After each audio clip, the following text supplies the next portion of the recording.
Bueno, lo primero que quería es agradecer a José Jiménez su amable presentación. Como buen amigo que es, se ha excedido sin duda en los detalles y en los elogios, que sin duda lo merezco. Quería en principio comentar un poco cuáles van a ser los puntos que vamos a tratar en esta conferencia. Quiero dejar sobre todo algunas pinceladas, más que extenderme demasiado en muchos aspectos para que no sea demasiado aburrido y sobre todo para conseguir lo que es el motivo fundamental que me propongo, y es simplemente que conozcamos una serie de personajes intelectuales de la Córdoba romana que bueno, no suelen tener cabida en los estudios actuales, no son conocidos, algunas veces pienso que incluso son ignorados, y que a pesar de ello tienen una gran importancia no solo en la Córdoba romana sino en el conjunto del imperio. Hablaré un poco de la Córdoba romana. En un principio he puesto ahí simplemente dos citas que son muy conocidas. La primera de Estrabón, cuando nos comenta que Córdoba fue fundada por un núcleo selecto de romanos e indígenas vecinos. Es muy interesante saber que la fundación de Córdoba se produce sobre todo a raíz de una coexistencia y de una especie de comunidad de intereses. Cuando los romanos llegan a la península, concretamente a la ciudad de Córdoba, se dan cuenta de la importancia estratégica que tiene nuestra ciudad, que ya estaba consolidada como núcleo urbano en la época turdetana, ¿no? Antes de la llegada de los romanos.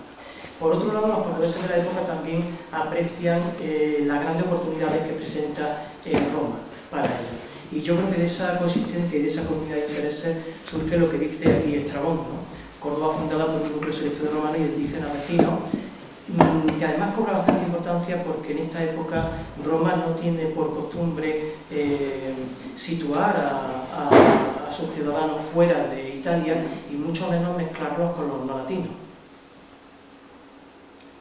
Por otro lado, también Plinio nos dice que los turdetanos, que es como se le conoce al pueblo íbero anterior a llegar a los romanos que estaba sentado en nuestra tierra, aventajan a todas las provincias por su rica cultura y por su peculiar y fecundo prestigio.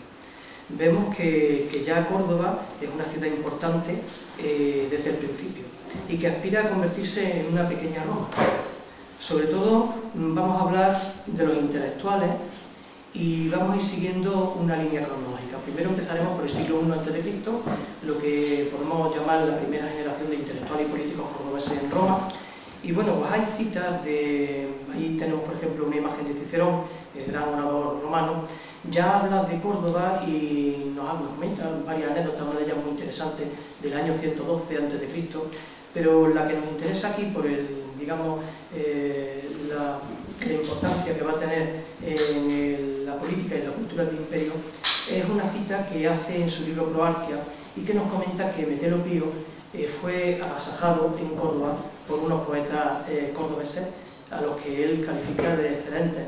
Hay que pensar que estos poetas cordobeses glorificaron las hazañas de Metelo Pío y en su guerra contra Sertorio lo cantaron sus gestas y bueno, pues a Metelo le agradó, los escuchó con interés y se llevó a algunos de ellos a Roma.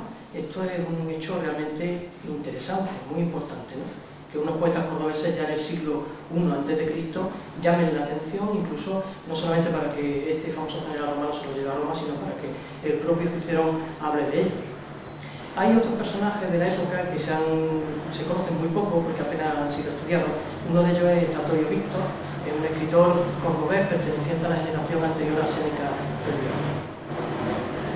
Ya vemos que desde esta época del siglo I a.C., por ejemplo, el abuelo de Clodio Turrino, como dice ahí, era un ciudadano romano indígena, de gran fortuna, y bueno, pues nuestro linaje había sido anfitrión de Julio César, es decir, había hospedado a Julio César en el año 68 a.C. Aquí vemos también la influencia de otros cordobeses ilustres, que además cobra importancia el hecho de que veamos a su nieto en las generaciones posteriores en Roma, situado frente a un núcleo de intelectuales cordobeses de los que hablaremos a continuación.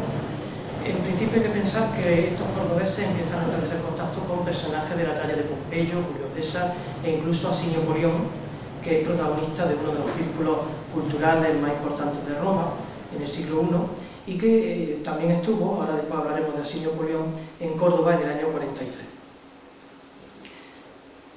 En principio llegaríamos, después de estos precedentes y de ver que por lo menos 2 generaciones antes de Séneca el Viejo, el conocidísimo padre de Séneca el filósofo, ya había cordobeses intelectuales que estaban ahí moviéndose y que estaban preparando el camino a las generaciones futuras.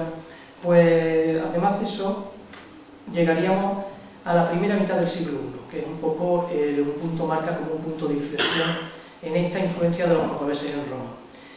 Podemos llamarla la generación de Séneca el Viejo.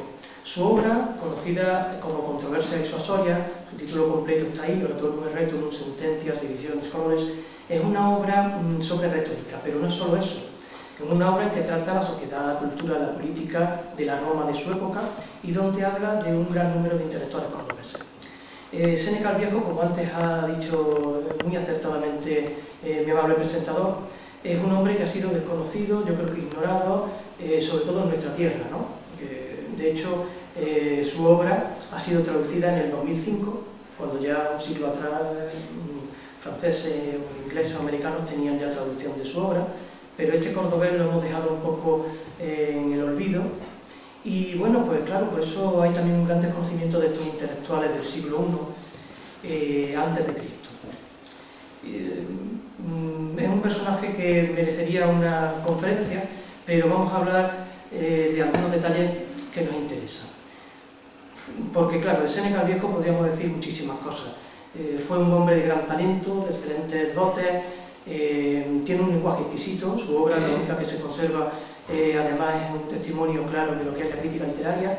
Hay un escritor, un estudioso americano que piensa incluso que Séneca el Viejo fue o ha sido el primer crítico literario de la historia, porque en su obra comenta las intervenciones que hacen distintos oradores políticos en sus discursos, es una obra también de crítica literaria, y habla ahí de los distintos círculos intelectuales que hay en Roma, porque bueno, Séneca el Viejo se marchó con 12 años a Roma y bueno, llegó a intimar con los círculos intelectuales del momento, a conocer a prácticamente todos los intelectuales importantes de la Roma del siglo I antes de Cristo, de la mitad, última mitad del siglo I y primera del siglo I también después de Cristo, y además en una vida muy larga, porque él vivió 97 años y todo esto le permitió conocer de primera mano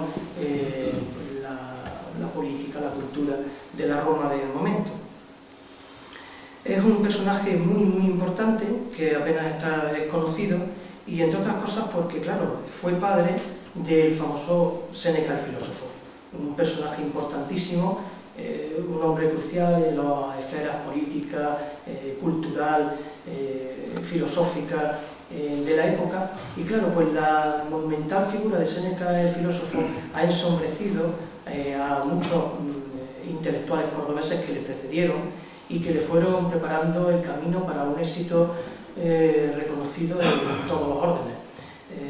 El primer perjudicado quizá haya sido su padre, Séneca el Viejo, un hombre excelente, un intelectual de primera mano, a quien seguro que no le habría importado tal oscurecimiento, el haber quedado ensombrecido por la figura de su hijo, porque él realmente dedicó toda su vida a preparar y colocar en la cumbre intelectual a sus 3 hijos, Novato, Séneca y Mela, y bueno, indirectamente también lo hace con su nieto Lucano.